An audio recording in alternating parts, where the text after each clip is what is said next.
PPP అంటే ప్రైవేటీకరణ కాదు అని అనిత అంటుంది. మరి పీపీపీ అంటే ప్రైవేటీకరణ కాకపోతే రౌడీ షీట్లకు ఇచ్చే పెరోలా అని నేను అడుగుతున్నా.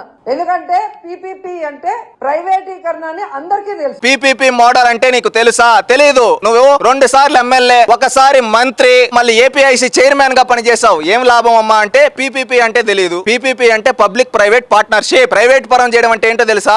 నాడు వైజాగ్ స్టీల్ ప్లాంట్ ని భారతీయ సిమెంట్ కి తెలిసిన కంపెనీకి ఇచ్చేయాలనుకున్నాడు చూడు, అది ప్రైవేటీకరణ అంటే. పీపీపీ మోడల్ ఏంటి? స్థలం ప్రభుత్వం కేటాయిస్తే నిర్వహించేది ప్రైవేట్ వాళ్ళని ఇస్తే ఆధిపత్యం ప్రభుత్వాన్ని ఉంటుంది. అది తెలుసుకో. ఆ బేసిక్ రూల్ తెలుసుకో. బేసిక్ రూల్ తెలుసుకోకుండా జనాల్ని ఏది పడితే అది నమ్మియాలి, మనం చెప్తే నమ్మేస్తారనుకుంటే నీ మాటలు నమ్మే పరిస్థితుల్లో ఎవ్వరూ లేరు. నోరు భగవంతుడు ఇచ్చాడు కదా అని చెప్పి ఏది పడితే అది మాట్లాడేస్తా, తప్పుడు కథనాలు చెప్తా అంటే జనాలు తరిమి కొడతారు. రోజా గారు, నీకు పీపీపీ అంటే తెలియదు, నువ్వు చదువుకోలేదు, నీది మట్టి బుర్ర అయితే. ఎవరో చదువుకున్న వాళ్ళని తీసుకొని వచ్చి పెట్టుకొని పీపీపీ మోడల్ అంటే స్టడీ చేయి. దేశంలో ఎన్ని ప్రాజెక్టులు రన్ చేస్తున్నారు, దీంట్లో ఎన్ని ప్రాసెస్ ఉంటాయి, ఇవన్నీ తెలుసుకొని మాట్లాడు. ప్రైవేటీకరణ అనేస్తారు. ప్రైవేటీకరణకి పీపీపీకి సంబంధం ఏంటి? ఫస్ట్ అవి తెలుసుకోమని గౌరవంగా తెలియజేసుకుంటున్నాం రోజా గారికి. Please subscribe to Leo news for more videos.